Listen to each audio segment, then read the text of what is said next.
സംസ്ഥാനത്ത് ചെറിയ പെരുന്നാൾ സംബന്ധിച്ച സ്ഥിരീകരണം അല്പസമയത്തിനകം ഉണ്ടാകും. മാസപ്പിറവി കാണുന്നതനുസരിച്ചാണ് ചെറിയ പെരുന്നാൾ എന്നാണെന്ന് അറിയുക. ഖാസിമാരാണ് ഇക്കാര്യം സ്ഥിരീകരിക്കുക.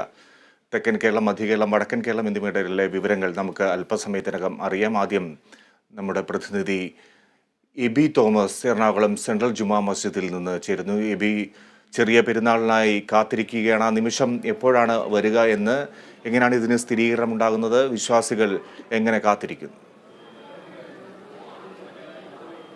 തീർച്ചയായും വിജി, ഏതാണ്ട് ഒരു മാസം നീണ്ടു നിന്ന ഒരു നോമ്പ് കാലത്തിൻ്റെ അതിൻ്റെ ഒരു പരിസമാപ്തിയിലേക്ക് എത്തുന്ന ഒരു സമയമാണ് ഇപ്പോൾ. എന്തായാലും ഇതിന് വേണ്ടിയിട്ടുള്ള നമ്മളിപ്പോൾ ഉള്ളത് സെൻട്രൽ ജുമാ മസ്ജിദാണ് എറണാകുളത്തെ. അവിടെയാണ് നമ്മളെല്ലാവരും ഉള്ളത്. അപ്പോൾ ഇവിടെ വിശ്വാസികൾ എല്ലാവരും തന്നെ ഇവിടേക്ക് ഇങ്ങനെ എത്തിക്കൊണ്ടിരിക്കുന്ന ഒരു കാഴ്ചയാണ് കാണുന്നത്. ഈ നോമ്പ് കാലത്തിൻ്റെ അവസാനത്തെ ആ ദിവസത്തേക്ക്, ഇന്നിപ്പോൾ നോമ്പ് മാസപ്പിറവി കണ്ടു കഴിഞ്ഞാൽ നാളെ ചെറിയ പെരുന്നാൾ ആഘോഷത്തിലേക്ക് എത്താൻ കഴിയും എന്നുള്ളതാണ് ഏറ്റവും പ്രധാനപ്പെട്ട ഒരു കാര്യമായി എടുത്തു പറയാനുള്ളത്. എന്തായാലും ഇവിടെ ഈ ഒരു നോമ്പിൻ്റെ ഒരു മാസത്തെ ആ ഒരു പുണ്യത്തിലേക്ക് കടന്നു വരുന്ന ഒരു മാസത്തോളം നമ്മുടെ നോമ്പിലേക്ക് നമ്മൾ ആകുമായിരുന്നു. ഇനിയിപ്പോൾ ഇന്ന് മാസപ്പിറവി കാണുമെന്നുള്ളൊരു പ്രതീക്ഷയിലാണ് എല്ലാവരും ഉള്ളത്. എങ്ങനെയാണ് ശരിക്കും? അല്ല, 30 നോമ്പും കിട്ടണമെന്നാണ് നമ്മുടെ ആഗ്രഹം. അത് പിന്നെ ഇത് പിറവി മുറ കണ്ടാൽ നാളെ നിവൃത്തിയില്ലല്ലോ. ചെറിയ 30 കിട്ടിയിട്ട് ഗൾഫിൽ പോലെ 30 നമ്മൾ കിട്ടിയിട്ട് വന്നാൽ കുറച്ചും കൂടെ സന്തോഷം. അങ്ങനെ ഫിജി, ഏതായാലും ഈ 30 നോമ്പ് കൂടെ എടുക്കണം എന്നുള്ളത് തന്നെയാണ് അവരുടെ എല്ലാവരുടെയും ഒരു ആഗ്രഹം എന്ന് പറയുന്നത്. ശരിക്കും എങ്ങനെയാണ് ഈ നോമ്പ് കാലത്തെ എങ്ങനെയാണ് നമ്മളൊന്ന് വിലയിരുത്തുക? ഒപ്പം തന്നെ ചെറിയ പെരുന്നാളിന്റെ ആ ഒരു ഐതിഹ്യം കൂടി പറഞ്ഞു കഴിഞ്ഞാൽ. ചെറിയ പെരുന്നാളിന്റെ ഞാൻ പറയുന്നതിലും പറയേണ്ടത് നമ്മുടെ ചീഫ് ഇമാമാണ്.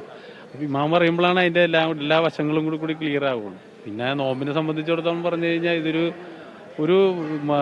മുസ്ലിങ്ങളെയും എല്ലാവരും സംബന്ധിച്ചിടത്തോളം വലിയൊരു ഉത്സവം തന്നെയാണത്. കാരണം ആ നോമ്പ് പോകുമ്പോൾ തന്നെ ശരിക്കും പറഞ്ഞു കഴിഞ്ഞാൽ കുടുംബത്തിൽ നിന്ന് ഒരു കൂടപ്പിറപ്പ് പിരിഞ്ഞു പോകുന്നവരുടെ ഒരു ഇതാണ് ശരിക്കും ഒരു വിശ്വാസികൾക്ക് ഉണ്ടാകുന്നൊരു സംഭവം. കാരണം എന്ന് വെച്ചാൽ ഈ 30 ദിവസങ്ങളും ഇതേപോലെ തന്നെ ആളുകൾ രാവും പകലൊക്കെ കൂടുമ്പോൾ നാളെ പെരുന്നാൾ കഴിഞ്ഞു കഴിഞ്ഞാൽ ഇവിടെയൊക്കെ നിശ്ചലമാവുന്നൊരു സാഹചര്യം.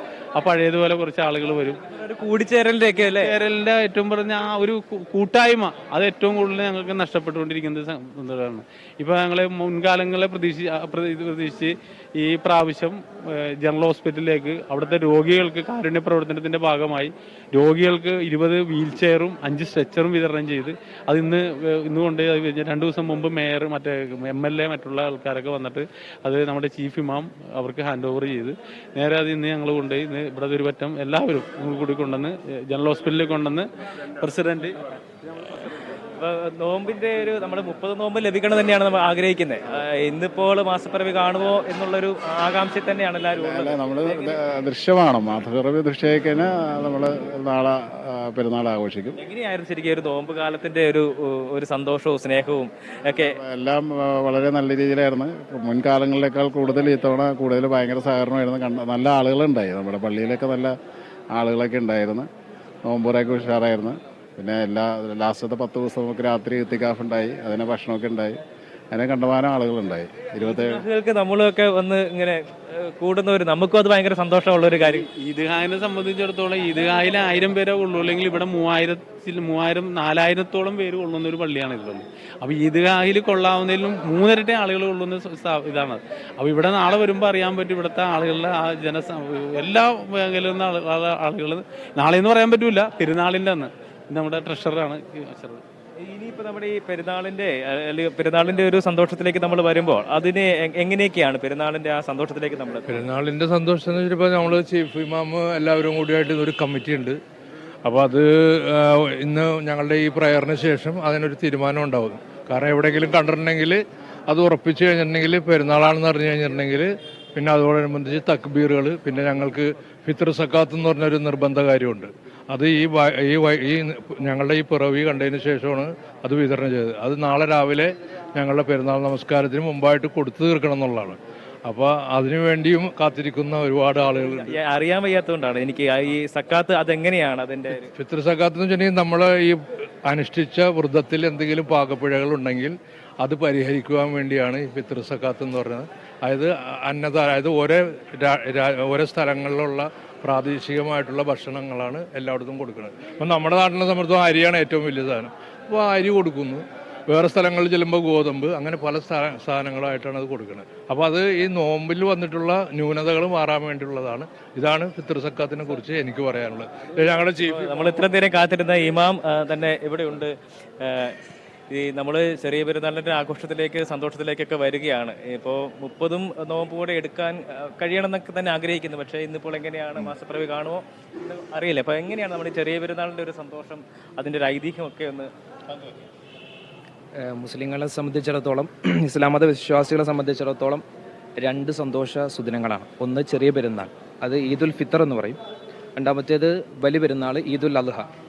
ഇപ്പോൾ 30 ദിവസത്തെ അല്ലെങ്കിൽ 29 ദിവസത്തെ വ്രതാനുഷ്ഠാനത്തിന് ശേഷം മുസ്ലിമീങ്ങൾ ആഘോഷിക്കുന്ന ആ ഒരു ആഘോഷമാണ് ഈദുൽ ഫിത്തർ. അപ്പോൾ ഇന്ന് 29ാമത്തെ നോമ്പാണ്. ഇന്നിപ്പോൾ ഗൾഫിനെ സംബന്ധിച്ചിടത്തോളം ഗൾഫുകാർ നാളെ പെരുന്നാളാണെന്ന് ഉറപ്പിച്ചു കഴിഞ്ഞു. അവർക്ക് 30 നോമ്പ് പൂർത്തിയായി. അപ്പോൾ ഇന്ന് മഗ്‌രിബോടെ, അതായത് ഇന്നത്തെ അസ്തമയത്തിന് ശേഷം നിലാവ് കണ്ടാൽ, പിറ കണ്ടാൽ നാളെ നമുക്ക് നോമ്പായിരിക്കും, നാളെ നമുക്ക് പെരുന്നാളായിരിക്കും. അപ്പോൾ പല ആളുകളും ചോദിച്ചു ഇന്ന് കാണാൻ സാധ്യതയുണ്ടോന്ന്. ഇന്ന് കാണാൻ സാധ്യത ഉണ്ട് എന്നാണ്. കാരണം സൂര്യൻ ഇന്ന് അസ്തമിക്കുന്നത് ഏകദേശം 6:36-നാണ്. ചന്ദ്രൻ അസ്തമിക്കുന്നത് 7:17-നാണ്. അപ്പോൾ സൂര്യൻ അസ്തമിച്ച് ഒരു 41 മിനിറ്റിന് ശേഷമാണ് ചന്ദ്രൻ അസ്തമിക്കുന്നത്. അപ്പം 41 മിനിറ്റ് നമുക്കുള്ളത് കൊണ്ട് കാണാൻ സാധ്യത ഏറെയാണ്. ഒരു പക്ഷേ കണ്ടില്ല എന്നും വരാം, കാലാവസ്ഥയൊക്കെ കൊണ്ട്. അപ്പോൾ കണ്ടാൽ എന്തായാലും നാളെ ചെറിയ പെരുന്നാളാണ്. ഇനി കാണുന്ന വിശ്വാസികളെ സംബന്ധിച്ചിടത്തോളം ഒരു വിഷമത്തിൻ്റെയും സന്തോഷത്തിൻ്റെയും ഇടയിലാണ്. ഈ 29 ദിവസം ഞങ്ങളുടെ കൂടെ ഒരു അതിഥിയെ പോലെയാണ് ഞങ്ങൾ ഈ റംസാൻ മാസത്തെ കണ്ടത്. എപ്പോഴും റംസാൻ റംസാൻ എന്ന ചിന്തയാണ്. അപ്പോൾ ആ റംസാൻ പോകുന്നു, പെരുന്നാൾ വരുന്നു, ആ ഒരു പ്രയാസത്തിൻ്റെയും സന്തോഷത്തിൻ്റെയും ഇടയിലാണ്. രണ്ടും കൂടി ചേർന്ന് അതെ അതെ അതെ. അപ്പോൾ ഏതായാലും ഇന്നത്തെ മഗ്‌രിബ് നമസ്കാരത്തിന് ശേഷമാണ് നമുക്ക് അറിയാൻ പറ്റുക. അതിൻ്റെ ചടങ്ങുകൾ എങ്ങനെയാണ് ശരിക്കും? അവിടെ കോഴിക്കോടാണ് ഇത്, എങ്ങനെയാണ് അവിടെ നിന്ന് വരുന്നത്? അതിൻ്റെ ഒരു നടപടിയുണ്ട്? അത് പണ്ട് മുതലേ തന്നെ കോഴിക്കോട് കാപ്പാട് കടപ്പുറത്താണ് ഈ നിലാവ് പിറ കാണുന്നത്. അതല്ലാത്ത സ്ഥലത്തുമൊക്കെ കണ്ടിട്ടുണ്ട്. പക്ഷെ ഭൂരിഭാഗം സമയത്തും അതെന്തോ ആ ചന്ദ്രനുമായി ബന്ധപ്പെട്ട കണക്കുകൾ അങ്ങനെ ആവാം, അവിടെയാണ് കണ്ടുവരുന്നത്.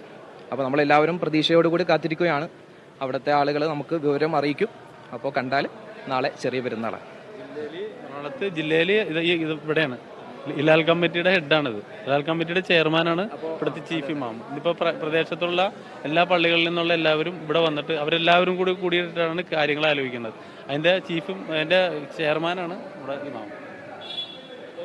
അങ്ങനെ ഇപ്പോൾ ഇമാം സൂചിപ്പിച്ച പോലെ തന്നെ സന്തോഷത്തിൻ്റെയും ഏതാണ്ട് ആ ഒരു റംസാൻ മാസം വേർപെടുന്നതിൻ്റെ അല്ലെങ്കിൽ പിരിഞ്ഞു പോകുന്നതിൻ്റെയൊക്കെ ഒരു വേദന കൂടി ഇതിൻ്റെ കൂടെ ഉണ്ട് എന്നുള്ള വളരെ പ്രധാനപ്പെട്ട ഒരു കാര്യം കൂടിയാണ് ഇമാം നമ്മോട് പങ്കുവച്ചത്. എന്തായാലും ഈ ഒരു മാസത്തോളം നീണ്ടു നിന്നിട്ടുള്ള ആ ഒരു നോമ്പ് ആചരണം അതിന് അവസാനമായി നാളെ ഒരു പക്ഷേ ഇന്ന് പിറ കണ്ടാൽ ഇന്ന് നോമ്പിലേക്ക് അല്ലെങ്കിൽ നോമ്പ് അവസാനിച്ച് ചെറിയ പെരുന്നാൾ ആഘോഷത്തിലേക്ക് കടക്കാനുള്ള ആ ഒരു സാഹചര്യം തന്നെയാണ് ഉള്ളത്. എന്തായാലും ഇപ്പോൾ നമ്മളുള്ള ഈ സെൻട്രൽ ജുമാ മസ്ജിദിലേക്ക് നിരവധിയായിട്ടുള്ള വിശ്വാസികൾ എത്തുന്നുണ്ട് ഈ നിസ്കാരത്തിനായിട്ട് ഒക്കെ തന്നെ. അതുകൊണ്ട് തന്നെ അവർ ഈ നോമ്പ് തുറ സമയത്തിലേക്ക് എത്തുന്ന ഒരു സമയം കൂടിയാണ്. അതുകൊണ്ട് തന്നെ പള്ളിയിലേക്ക് നിരവധിയായിട്ടുള്ള ആളുകൾ, വിശ്വാസികളായിട്ടുള്ള ആളുകൾ എത്തിച്ചേരുന്ന ഒരു കാഴ്ചയും നമുക്കിവിടെ കാണാൻ കഴിയുന്നുണ്ട്.